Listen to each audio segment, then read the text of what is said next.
संपूर्ण प्राणियों में द्वेष भाव से रहित, सबका मित्र, दयालु, ममता रहित, अहंकार रहित, सुख दुख की प्राप्ति में सम और क्षमाशील, ऐसा जो भक्त है वो भगवान से विभक्त नहीं हो सकता है, भगवान से अलग नहीं हो सकता है।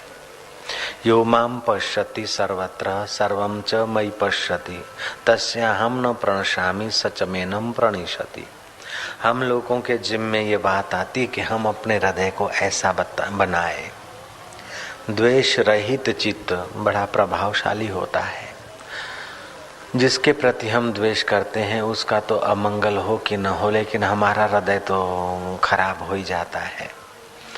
तो संपूर्ण प्राणियों के प्रति द्वेष भाव से रहित अपना चित्त, फिर सबके अंदर में अपना परम मित्र परमात्मा छुपा है, इसलिए सबके लिए मैत्री भाव हो, हृदय में दया हो, दया बिना संत कसाई, हृदय में दयालुता हो, मित्रता हो, और फिर मित्रता और दया तो हो लेकिन ममता न हो, ममता रहित दिल हो और अहंकार रहित बनाए अपने चित्त को। सुख दुख में सम रहे।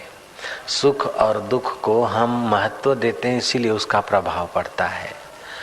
कोई माई का पति देवलोक चला जाता है तो पहली क्षण जब वो विधवा होती है तो उसे जो दुख होता है वो समझती कि बस धरती पैरों तले निकल गई, अब मैं कैसे जीऊंगी।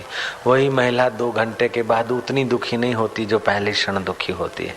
2 दिन के बाद उतनी दुखी नहीं होती, फिर तो बच्चों को पालती पोषती है, नौकरी भी करती है, हंसती भी है, मिठाई भी बनाती है, खाती है और बच्चों को शादी भी करा देती है। लेकिन पहली क्षण जो दुख पड़ता है उस दुख को इतना वो प्रभाव दुख का बढ़ा देती है, मेरा क्या होगा, अरे ये हो गया वो हो गया।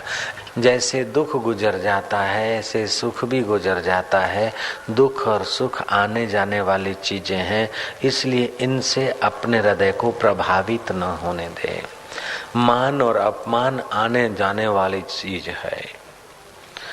लोग मेरा इंसल्ट होता है, मुझे बड़ा गुस्सा लगता है, तो तू ऐसी जगह पे जा जहाँ इंसल्ट होता रहे। जयराम जी की मेरे को जरा कोई मेरे बात नहीं मानता, मेरे को बहुत दुख होता है, गुस्सा होता है। यही तो जीतना है ना। दुनिया को संवार ले, ये कोई बड़ी बात नहीं। अपने अंतःकरण को संवार ले कि परिस्थिति के प्रभाव में बह न जाए, परिस्थिति का स्वामी बन जाए। यही तो पुरुषार्थ है, यही तो साधना है, इसी को तो साधना है। सुखम वा यदि वा दुखम सहयोगी परमो मताः। पतंजलि का योग है चित्तवृत्ति निरोध।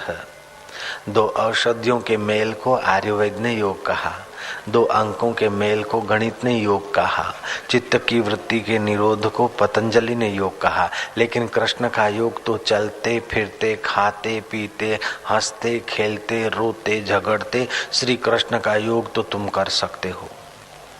चालू व्यवहार में यहाँ कोई चंदन लाना नहीं है, अगरबत्ती जलाने का कोई आग्रह नहीं, धूप जलाने का कोई आग्रह नहीं, दिया जलाने का कोई आग्रह नहीं, गिरी गुफा में ही बैठे रहने का कोई आग्रह नहीं। आग्रह तो इस बात का है कि हृदय गुफा में चोट न लगे, बस उतनी सावधानी करो तो तुम्हारा परम योग हो जाएगा। 100 वर्ष की निष्कपट भक्ति से भी 2 क्षण साधु संग ऊंचा माना गया है। साधु वह है जिसने अपने स्वभाव को साध लिया है। ये बात सुविदित है कि 50,000 वर्ष या 60,000 वर्ष का तप करने वाला जब कर्ता बना रहता है, उसकी अपेक्षा कर्ता जब 2 क्षण अपने ब्रह्म भाव में होता है उसकी कीमत ज्यादा होती है। जय राम जी की। तन सुकाय पिंजर कियो, तुलसीदास जी के वचन हैं।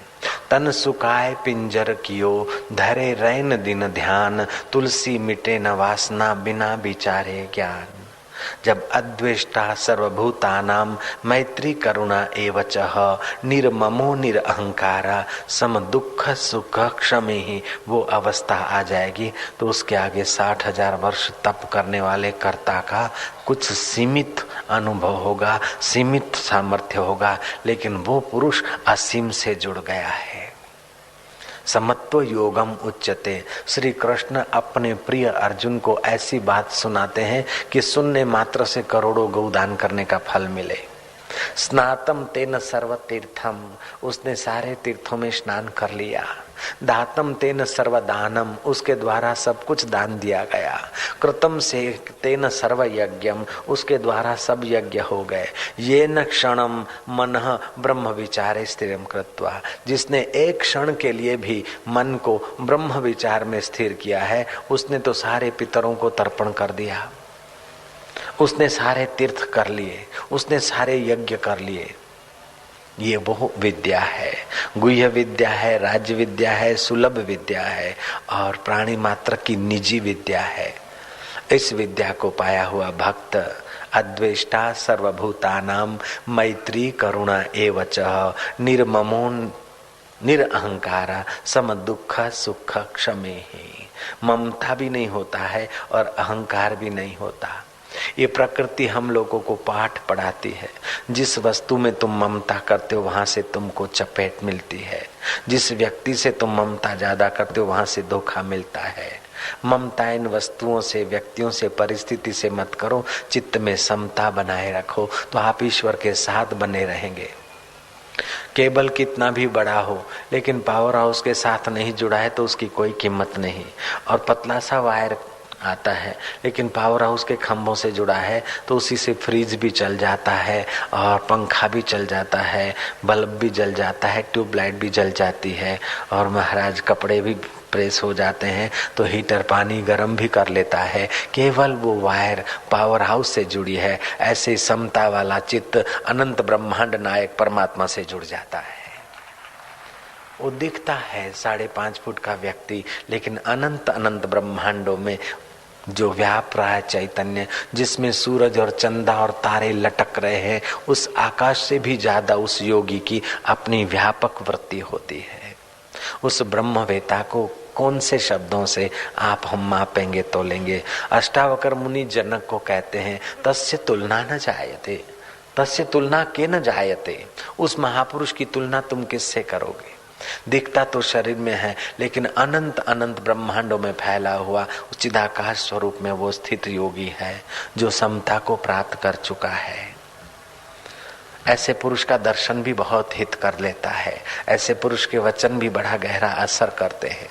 ऐसा पुरुष जिस रेंज में, जिस वातावरण में होता है, उस वातावरण के मनुष्यों का मन पावन होने लगता है।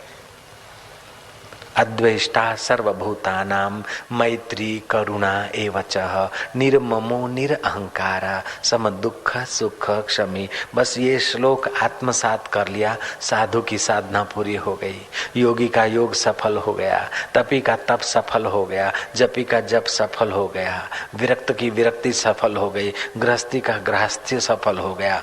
अरे भाई, देव का देवत्व सफल हो गया, सब कुछ सफल हो गया अगर केवल इस श्लोक के अनुसार भी अपनी अवस्था बन जाए तो।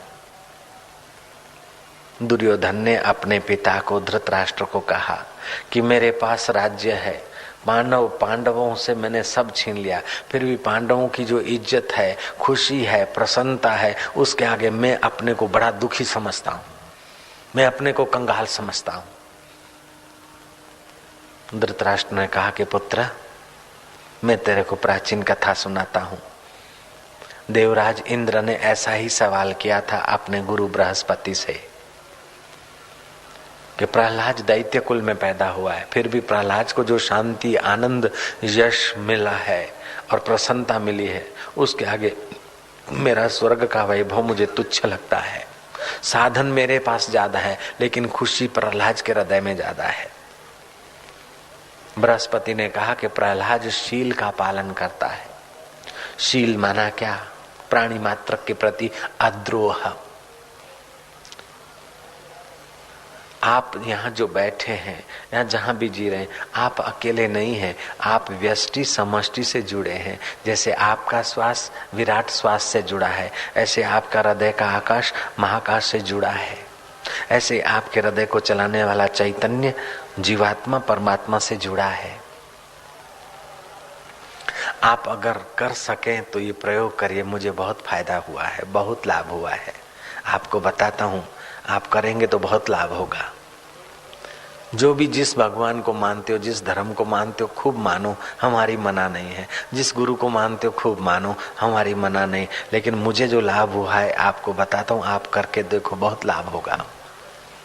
और कुछ नहीं, सुबह आप नींद में से उठ गए, बैठ रहे, ओम ओम एक ही है, ओम ओम एक ही है, एक ही है। जैसे एक ही सूरज से अनेक पैदा होते फूल फल चीजें, एक ही लाइट से अनेक साधन चलते, ऐसे एक ही परमात्मा से सूरज भी सत्ता ले रहा है, चंदा भी ले रहा है, तो जल में रस होकर वही दिख रहा है, पृथ्वी में गंध होकर वही दिख रहा है।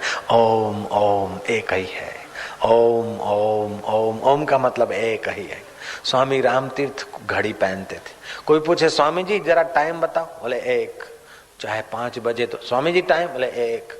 सुबह पूछो तो एक, दोपहर पूछो तो एक, शाम पूछो तो एक। किसी ने पूछा स्वामी जी आपकी घड़ी में एक, बोले एक ही ब्रह्म है, एक ही बजाय मेरी घड़ी में सदा। ऐसे आपके हृदय में बस एक राम समझ लो, एक कृष्ण समझ लो, अथवा राम और कृष्ण, शिव या पार्वती, अथवा जगदम्बा या गुरु, इन सब में जो रम रहा है वह एक। उसकी उपासना सर्वोपरि उपासना हो जाएगी। ओम ओम एक। पक्षियों में किलहोल करता हुआ वही, मच्छर में भूं भूं करता वही है, पिता में अनुशासन वही कर रहा है, माँ में वात्सल्य वही बरसा रहा है, गुरु में गुरुत्व उसी का है, भैया में भाई पने का स्नेह उसी की सत्ता से। ओम ओम एक। वृक्षों में वही रस खींच रहा है, पक्षियों में वही किलोल कर रहा है। ओम ओम एक है तो सरल, फायदा पक्का करता है। ओम ओम एक। चाहे बैरागी हो, चाहे सन्यासी हो, चाहे 10 नामी हो, चाहे और कोई नामी हो, ओम ओम एक। अभी इतना तसल्ली हो रही, इतना आनंद आ रहा। ओम एक, ओम एक, ओम ओम ओम। हो सकता है कि नहीं हो सकता है? ओम एक। बोलो ना तुम, क्या तुम्हारे बाप का बिगड़ता क्या है? ओम एक, ओम एक, ओम एक। थकान मिट जाएगी। कर करके तो बहुत किया, अब ना करो कुछ भी, खाली इतना ही जो है उसको जान लो। ओम एक। साधन करके जो पाया जाता है वो नष्ट भी हो जाता है, वास्तव में जो जाना जाता है वो शाश्वत होता है। ये जानने की चीज है। ओम ओम ओम ओम ओम। खूब प्यार करो उस एक को। ओम ओम ओम। तुम्हारा हृदय खिल जाएगा, अभी अभी खिलना चाहिए। हृदय आनंद से भरना चाहिए। थोड़ी बहुत भी पुण्याई है तो इस प्रयोग का अभी अभी अनुभव होना चाहिए। ओम। मैं ओम बोल दूं तो आप भी ओम का मतलब एक, तो ही तो। ओम ओम ओम एक। अगर फिर इसमें भी मन बेईमानी करे तो फिर दूसरा एक जोड़ दो इससे। ओम एक। फिर क्या? ओम वो आनंद स्वरूप है। ओम आनंद, ओम आनंद एक है और आनंद स्वरूप है। ओम। अगर वहां भी मन नहीं रुकता, चलो और उसको वैरायटी दो।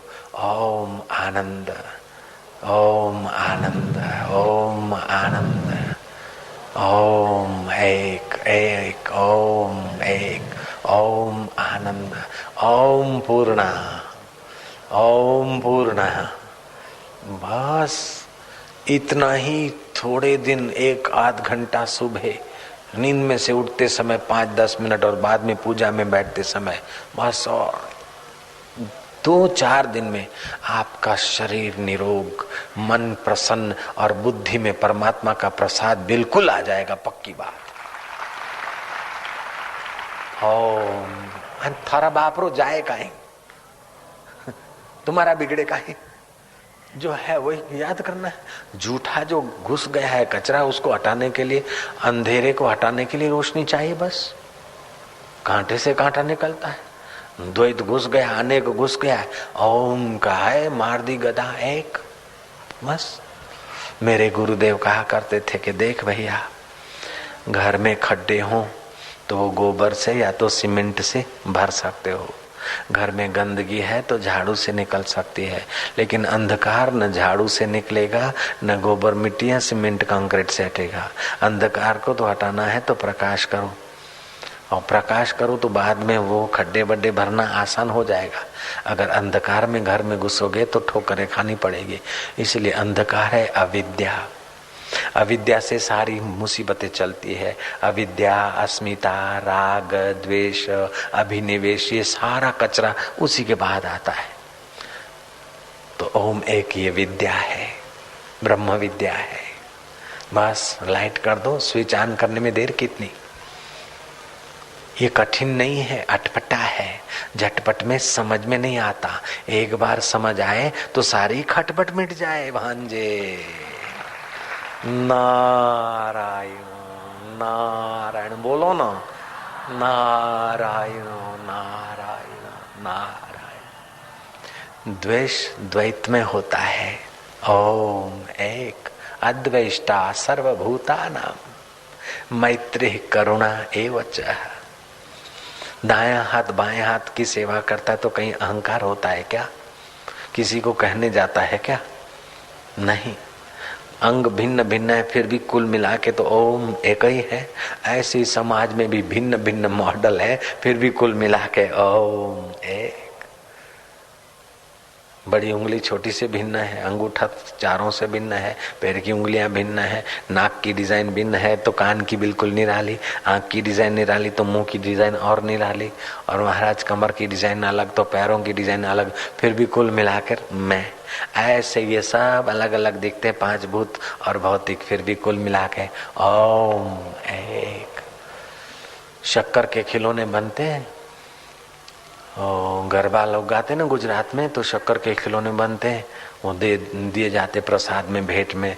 होली के दिनों में भी आयडे वायडे शक्कर के बनते हैं। अब शक्कर की रेलगाड़ी और उसमें बैठा हुआ वाइसरा थप्पड़ मार के उसका टोपा तोड़ के मुंह में डालो तो स्वाद खांड का आएगा।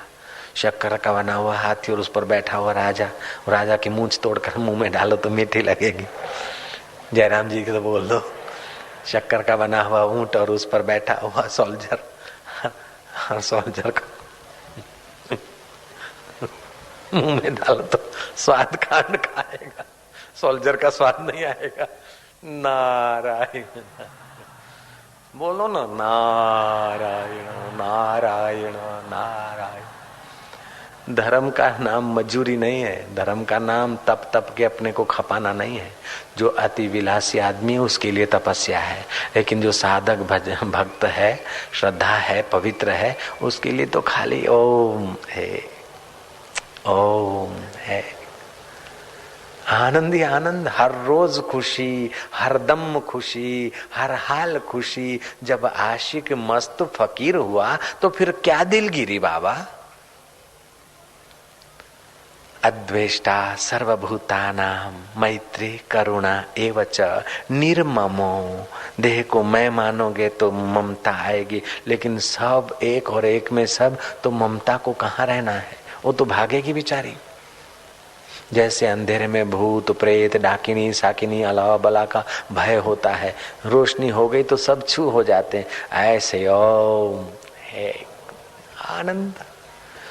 अगर ये स्थिति में हो और न्यायाधीश तुम्हारे लिए जजमेंट लिख रहा है, तो और आपकी ये दृढ़ निष्ठा है कि न्यायाधीश में भी वही एक है, मेरा बुरा वो नहीं कर सकता है।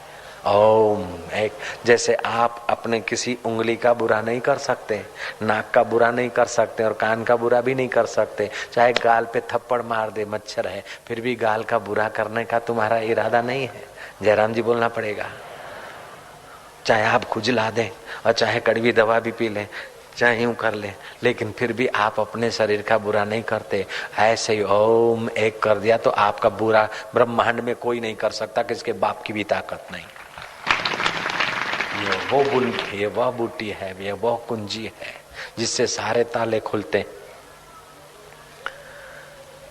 किसी जेल में धर्मात्मा आदमी गया, कैदियों की बुरी दशा देखी, उसको दया आ गई।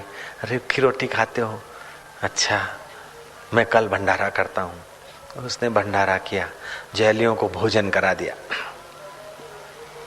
कैदी लोग बड़े खुश हुए कि हाँ भगवान तुम्हारे भंडार भरपूर रखे। दूसरे सेठ को पता चला कि ये तो दुआ कमा के आया, अपने छोड़ के मरने से क्यों न कुछ करके जाए। दूसरे सेठ ने देखा कि गर्मियों के दिन है, इनको पानी अच्छा नहीं मिलता, 5-10 पार्सल मंगाए बर्फ के, 2-4 बोरे शक्कर के मंगाए, आए खूब किया, घुट्टो छानो, हाँ सबको शरबत पिलाया। कैदियों ने उसको भी कहा कि वाह सेठ वाह धन्य है, दुआ दे दिया। फिर कोई सेठ गया जाड़ों के दिन में कि बेचारे थथर थथर था थथर था, कभी तो दांत उनके म्यूजिक बजा रहे हैं, इतनी ठंड। कैदियों को किसी को स्वेटर दिला दिया, किसी को कंबल दे दिया, किसी को शाल दे दिया। कैदियों ने कहा वाह सेठ हमारी तो ठंड चली गई, वाह वाह। चौथा आदमी गया, उसके ने न शक्कर मंगाई, न बर्फ मंगाई, न भंडारा किया, न शाल दिया, न कंबल दिया। चौथा आदमी था संत। उसने कहा कि लो बेटे ये कुंजी है और वो है सामने ताला, खोलो और फ्री हो जाओ, सब आजाद हो जाओ। बताओ अधिक से अधिक उपकार किसने किया, शक्कर वाले ने, भंडारा वाले ने, अथवा कंबल वाले ने कि कुंजी दिखाने वाले ने? कुंजी जिसने दे दी उसने तो आजाद कर दिया। 84 लाख जन्म मरण से पार करने की जिस संत ने कुंजी दे दी उसने तो हजारों भंडारों से भी बड़ा भंडारा कर दिया ना। वो सतगुरुओं की वो कुंजी होती है, एक युक्ति होती है, बस पकड़ ली ताले खुल गए। डिठो मुख शन शाजो ही रे थ्युम करार, लत्था रोग शरीर जा सतगुरु जे दीदार। बस वो जरा सा कुंजी फिरे, ताला खुला, फिर स्वतंत्र। आया मां आजाद पखीड़ो हर बंधन का न्यारो। आजाद पक्षी हर बंधन से निराला हो जाएगा। केवल ये ब्रह्म विद्या भगवान जो ये बता रहे, केवल इतना ही पकड़ ले, काम बन जाएगा। आदत पुरानी है गलत पकड़ने की, इसलिए इसको पकड़ने के लिए बार बार अभ्यास करना पड़ेगा। जब गलत छूट गया तो फिर ये भी छूट जाएगा, कोई परवाह नहीं तो फिर स्वाभाविक स्वभाव बन जाएगा। अभी जो देहो में हूं ये हटकर ओम एक, द्वेषी का द्वेष पिघल जाएगा। न्यायाधीश तुमको सजा देने को सोच रहा है, लेकिन आपका दृढ़ निश्चय ओम एक, न्यायाधीश का न्याय की कलम बदलनी चाहिए। अरविंद घोष का नाम भारत के लोग जानते हैं।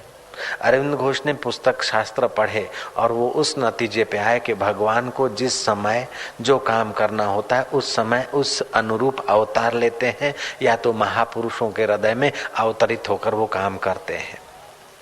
जब बहुत हिंसा बढ़ जाती है तो करुणा अवतार हो जाता है, और जब बहुत शिथिलता हो जाती है तो नरसिंह अवतार भी होता है, जयराम जी की। और बहुत शुष्कता बढ़ जाती तो प्रेम अवतार होता है, और मर्यादा छिन्न भिन्न होती है तो मर्यादा अवतार होता है। इसलिए भगवान को जिस समय सृष्टि के संतुलन को बनाने के लिए जैसा भी चाहिए ऐसा वे कर लेते हैं। तो अभी भारत हमारा गुलाम हो रहा है और अंग्रेज नोच रहे हैं, तो हे भगवान हमारे हृदय में उन अंग्रेजों को भगाने का अवतरण हो जाए। तो अरविंद ऐसा मानते थे कि ये अंग्रेजों को हत्था जोड़ी करके भगाओगे तो नहीं जाएंगे, शोषक है, तो गांधी जी भले अहिंसा परमो धर्म कहे, लेकिन हमको तो बम बनाकर इन बदमाशों को कुछ भेज दें ताकि भय व्याप जाए, भागना पड़ेगा ऐसा समझ जाए। तो अरविंद ये मानते थे कि बम बनाकर अंग्रेजों को कुछ यमपुरी पहुंचा दे, बाकी उनकी दहशत उन पर हमारी आ जाएगी तो फिर भागने का सोचेंगे। गांधी जी सोचते थे कि हथाजोड़ी से काम ले, और अरविंद सोचते थे कि टिट फॉर टेट, जो तो को कांटा बुए वहां को बो तू भाला, वो भी साला क्या याद करेगा पड़ा था किसी से पाला। ऐसा अरविंद का मंतव्य था। और गांधी का मंतव्य था साधुताई का, जो तो को कांटा बुए वहां को बो तू फूल, तो को फूल के फूल है वहां को है त्रिशूल, हरिजन तो हारा भला जीतन दे संसार, हारा तो हरि को मिले जीता जम के द्वार। ये साधु और साधक के लिए है, राजनेता के लिए तो दोनों तरफ की गुलाट हो सकती है, ऐसा अरविंद मानते थे। जयराम जी की। आप ऐसा करिए या वैसा करिए, मेरा कहने का आशय नहीं, मैं तो जो घटना है उस घटना में भगवान की क्या लीला है वो बता रहा हूं। अरविंद ने कुछ जवानों को फोर्स से तैयार किया और बम बनाने का कार्यक्रम चालू किया। अलीगढ़ बम प्रकरण ये विश्व प्रसिद्ध मैटर था। उसमें कई अंग्रेज गोरे भारत के जवानों ने, लड़कों ने कैसे भी युक्ति करके, जैसे आतंकवाद अभी चलता है ऐसे कैसे भी युक्ति करके कई अंग्रेजों को यमपुरी पहुंचा दिया। आखिर सरकार, ब्रिटिश सरकार ने जांच करते करते सूत्रधार अरविंद है ऐसा समझकर अरविंद को जेल में पुर दिया। अरविंद को जेल में ऐसी सख्त सजा दी कि वो कोठी 6 फुट चौड़ी 8 फुट लंबी, और दोपहर के समय तो तप जाती, बड़े बड़े कीड़े, और खाने के लिए क्या मिले, कांजी, वो भी सड़े हुए चावल की या बाजरे की। पानी पीने के लिए बाल्टी में पड़ा रहा है, वो भी गर्म पानी। पहले दिन तो अरविंद ने कुछ खाया नहीं, दूसरे दिन भी जेल में जो बना था वो खा नहीं सके। आखिर दूसरे दिन की रात को अरविंद भगवान को बोलते हैं कि मैं तो भारत माता को आजाद कराना चाहता था, मेरा अपना निजी स्वार्थ नहीं था। हे कृष्ण, हे गोविंद, मैं इतना कष्ट भोग रहा हूं, आखिर तू मेरे पर नाराज है क्या? रात्रि को स्वप्न आया कि अरविंद तुझे कुछ एकांत चाहिए, तुझसे मुझे बड़ा काम कराना है, इसलिए तुझे थोड़ी एकांत और तितिक्षा दिलाने के लिए ये मैंने ही व्यवस्था की है, नहीं तो उन गोरों के अंदर प्रेरक तो मैं ही हूँ, तू चिंता मत कर, वो तेरे शत्रु नहीं, उनके द्वारा मैं तेरी नवीन स्थिति बनाने के लिए मैंने ही व्यवस्था की, तू फिक्र मत कर। अरविंद तीसरे दिन सुबह तो बड़े ताजे तवाने उठे। पत्रकारों ने पूछा क्यों जेल की हवा खा रहे? बोले नहीं, 2 दिन तो जेल था, अब जेल नहीं, मेरे के लिए तो ये भी आश्रम है। गीता और उपनिषद पढ़ने लग गए। उनका वकील था देशबंधु, बिना फी लड़ता था। अंग्रेजों ने कई उलट सुलट केस रखे और कैसे भी किसी भी केस में फंसाकर इनको फांसी लगाने के ताड़ में थे। 1 साल और 1 दिन तक वो जेल में रहे। 1 साल पूरा हुआ, अब जजमेंट देने का ऑर्डर आ गया ब्रिटिश शासन का। अरविंद जिस दिन लहवाए गए न्यायालय में, तो जो पिंजरे में खड़े थे, उस जमाने में न्यायाधीशों को हवा डालने के लिए डंडे के साथ कुछ झल्ली बंधी होती थी, रस्सी से खींचा जाता था। करंट के घूमने वाले पंखों का इतना आविष्कार नहीं हुआ होगा। रस्सी से पंखा हाँकने वाली झल्लियां गए दिन भी लोगों ने देखी होगी, पुराने लोग देखे थे, हम भी देखे थे, हमारे वहां भी ऐसे ही था पहले, हमने इन्हीं आंखों से देखा। हाथ से पंखा ऊपर लटकी होती और डंडा, उसमें फिर गोदड़े जैसा फिट किया हुआ होता है और फिर उसमें रस्सी होती, यूं खींचो तो हवा नीचे पड़ती। तो कैदियों को बुलाया जाता था, न्यायाधीश और सरकारी वकील पर हवा डालने के लिए और रस्सी खींचने के लिए 3 कैदी बुलाए जाते थे। अरविंद कहते कि मैं पिंजरे में खड़ा रहा, वो कैदी हवा डाल रहे हैं न्यायाधीश को और वकील को। मैंने उस हवा झेलने वाले झल्ली को देखा, सोच रहा कि भगवान अब मेरा क्या होगा, तो उस झल्ली में भगवान कृष्ण का प्रतिबिंब देखा। फिर मैंने न्यायाधीश के तरफ देखा तो न्यायाधीश की जगह पर कृष्ण बैठे हैं। सरकारी वकील के तरफ निहारा तो वहां कृष्ण बैठे हैं। फिर देखा कि वो 3 जो कैदी झल्ली खींच रहे हैं वो भी वही है। फिर देखा कि देश बंधु, मेरा वकील नहीं, वकील की जगह पे वही खड़े हैं। और इनको सबको हमको देखने के लिए आने वाले देशभक्तों के उभरे हुए मेले में भी सब कृष्ण ही कृष्ण, कृष्ण ही कृष्ण सब में।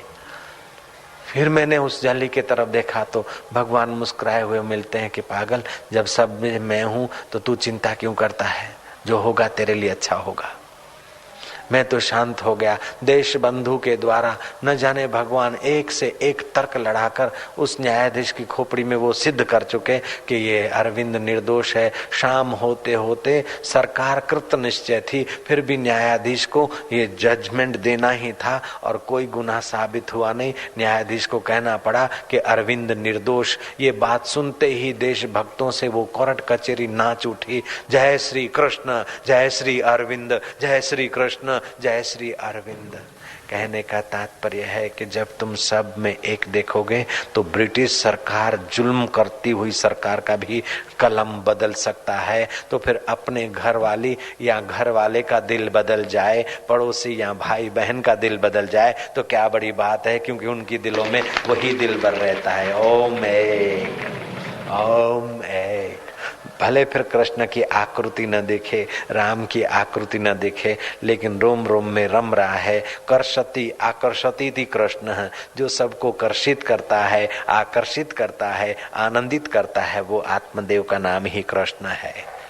जय राम जी की।